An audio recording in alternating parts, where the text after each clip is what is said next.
नमस्कार मंडळी, तुमचं स्वागत आहे माझ्या यूट्यूब चॅनलमध्ये स्वादाची रसोई। आज अगदी 10 मिनिटात बनणारी झटकीपट अशी गवारीची भाजी आपण बनवणार आहोत। बनवायला खूप सोपी आहे, चवीला तेवढीच छान लागते आणि अगदी 10 मिनिटात ही बनवून तयार होते। आणि त्यासाठी कोणतेही जास्त सामान लागत नाही, अगदी झटकीपट ही भाजी बनली जाते। तर ती भाजी कशी बनवायची ते मी तुम्हाला आता सांगते। मी गॅसवरती कढई ठेवलेली आहे। कढईमध्ये मी 2 चमचे तेल ॲड केलेले आहे। तेल आपल्याला छान गरम होऊ द्यायचे। तेल अगदी छान गरम झालेले आहे। त्याच्यामध्ये आता मी अर्धा चमचा मोहरी ॲड करणार आहे, अर्धा चमचा जिरे ॲड करणार आहे। जिरे आणि मोहरी छान तडतडले की त्याच्यामध्ये एक मोठ्या साईजचा कट करून घेतलेला कांदा मी याच्यामध्ये ॲड करणार आहे। सोबतच मी 4-5 कढीपत्त्याची पानं पण ॲड करणार आहे। कढीपत्त्याने कोणत्याही भाजीला खूप छान फ्लेवर येतो। तुम्ही नक्की भाजीमध्ये कढीपत्ता ॲड करत जावा।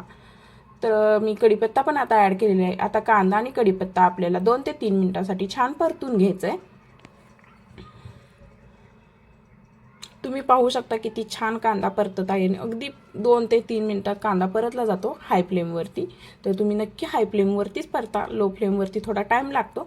तर आता कांदा आपला छान परतला गेलेला आहे, पाहू शकता। आता ह्याच्यामध्ये आपण छान नीट करून घेतलेली, वॉश करून घेतलेली गवारी ॲड करणार आहोत। तर मी आता ह्याच्यामध्ये पूर्ण गवारी ॲड केलेली आहे। ही पाव किलो गवारी आहे। पाव किलो गवारीला एक मोठ्या साईजचा कांदा इनफ होतो भाजीसाठी। तर मी आता गवारी पण कांद्याबरोबर 1-2 मिनिटं परतून घेणार आहे। गवारी परतली की तिची चव अजून जास्त वाढते।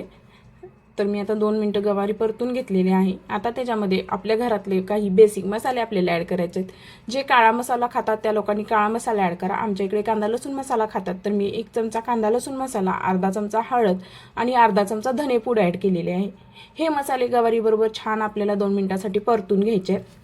आणि गवारी आणि कांदा असल्यामुळे मसाले जळत नाहीत, त्यामुळे तुम्ही टेन्शन अजिबात घेऊ नका। छान मसाले परता, जेवढे छान मसाले तुम्ही परताल तेवढी त्या भाजीची चव छान येते। आता आपले मसाले परतले गेलेले आहेत। आता ह्याच्यामध्ये आपल्याला अर्धी वाटी पाणी घालायचं आहे। अर्धी वाटी पाणी आपल्याला ह्याच्यासाठी घालायचं आहे की आपली पटकन भाजी शिजली जावी। तुम्ही ही भाजी वाफेवरही शिजवू शकता। अगदी कवळी गवारी असेल तर वाफेवर सुद्धा गवारीची भाजी बनते, पण मला झटकीपट बनवायची आहे त्यामुळे मी अर्धी वाटी पाणी याच्यामध्ये ॲड केलेलं आहे। आता चवीपुरतं मीठ पण ॲड केलेलं आहे। मीठ घातलेल्याचा व्हिडिओ थोडा स्किप झालेला आहे, तर सॉरी फॉर दॅट। आता ह्याच्यामध्ये मी 2 चमचे शेंगदाण्याचं कूट ॲड केलेलं आहे। शेंगदाण्याचं कूट पण भाजीमध्ये छान मिक्स करून घ्यायचं आहे आपल्याला। आता शेंगदाण्याचं कूट आपलं छान मिक्स झालेलं आहे भाजीमध्ये, तुम्ही पाहू शकता। अगदी व्यवस्थित भाजी मिक्स झालेली आहे। कलर पण पहा गवारीला किती छान आलेला आहे।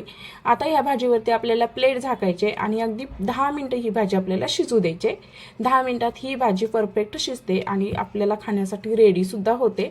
तर आता 10 मिनिटात ही भाजी आपली छान शिजलेली आहे। आता याच्यामध्ये आपल्याला भरपूर अशी कोथिंबीर ॲड करायची। थोडीशी भाजी मी हलवून घेते, खाली लागली नेहमी पाहत होते, मला वाटलं थोडी लागली असेल, तर अजिबात लागलेली नाही आहे भाजी। आता याच्यामध्ये मी भरपूर अशी कोथिंबीर ॲड केलेली आहे। कोथिंबीर पण आपल्याला भाजीमध्ये छान मिक्स करून घ्यायचे आणि ही भाजी आता आपली खाण्यासाठी तयार आहे। तुम्ही ही भाजी भाकरीबरोबर, चपातीबरोबर, भाताबरोबर खाऊ शकता आणि ऑफिसच्या टिफिनसाठी हा बेस्ट ऑप्शन आहे की अगदी झटकीपट बनली जाते आणि सकाळच्या गडबडीत अशा भाज्या बनवायला खूप इझी असतात। तर मी ही भाजी बनवलेली आहे। तुम्ही पण एकदा अशा पद्धतीने भाजी नक्की बनवून पहा, तुम्हाला खूप आवडेल। आणि माझ्या चॅनलवरती नवीन असाल तर माझ्या चॅनलला सबस्क्राईब करा, लाईक करा, शेअर करा आणि मला कमेंट करून सांगा की माझी रेसिपी